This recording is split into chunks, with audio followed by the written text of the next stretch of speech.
কল্পনা করুন, আপনি আপনার পরিবারের সঙ্গে একটি উৎসব উদযাপন করতে বাড়ি থেকে বেরিয়েছেন। শিশুদের হাসি, মানুষের কথা বলার শব্দ, সব কিছু একদম স্বাভাবিক। 13 এপ্রিল 1919, অমৃতসর, বৈশাখের দিন। দূর দূরান্ত থেকে মানুষ এসেছিল, কেউ আনন্দ করতে, আর কেউ নিজের কথা বলার জন্য। শহরের মাঝখানে একটি জায়গা ছিল, জালিয়ানওয়ালাবাগ। উঁচু দেওয়াল দিয়ে ঘেরা, আর ভেতরে যাওয়ার জন্য মাত্র একটি সরু পথ। সন্ধ্যা নামছিল, ভিড় বাড়ছিল। কারোর কোনো ধারণা ছিল না যে এই পথটা কিছুক্ষণের মধ্যেই বন্ধ হয়ে যাবে। ঠিক সেই সময় একজন লোক তার সৈন্যদের নিয়ে এগিয়ে আসছিল, ব্রিগেডিয়ার জেনারেল ডায়ার। তার পদক্ষেপে কোনো দ্বিধা ছিল না, তার চোখে কোনো প্রশ্ন ছিল না। সে বাগের মধ্যে ঢুকলো, আর কিছুই বলল না। তার সৈন্যদের সারিবদ্ধভাবে তার করালো। কিছু মুহূর্তের জন্য মনে হচ্ছিল সময় থমকে গেছে। তারপর একটি আদেশ, ফায়ার।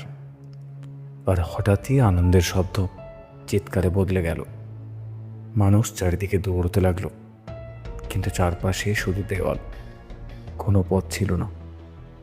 একজন বাবা তার সন্তানকে বুকে জড়িয়ে মাটিতে লুটিয়ে পড়লেন। একজন মা তার ছেলেকে খুঁজতেই রইলেন।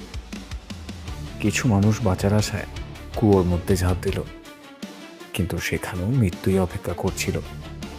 গুলির শব্দ ততক্ষণ অবধি থামেনি যতক্ষণ না বন্দুকের গুলি খালি হয়। তারপর শুধুই নিস্তব্ধতা।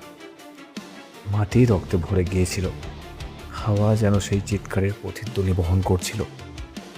সেদিন শুধু মানুষ মারা যায়নি, ভেঙে গিয়েছিল বিশ্বাস, ভেঙে গিয়েছিল মানবতা। কিন্তু সেই রক্ত থেকেই একটি নতুন আগুন জ্বলে উঠেছিল, স্বাধীনতার আগুন। সারা দেশ জেগে উঠেছিল।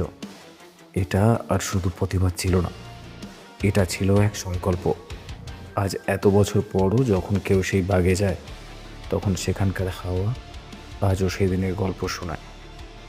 কিছু জায়গা কখনো শুধু জায়গা থাকে না, সেগুলো হয়ে ওঠে ইতিহাস। আপনি যদি এমনই সত্যি ও রহস্যময় গল্প শুনতে চান, তাহলে আমাদের চ্যানেলটিকে সাবস্ক্রাইব করে রাখুন।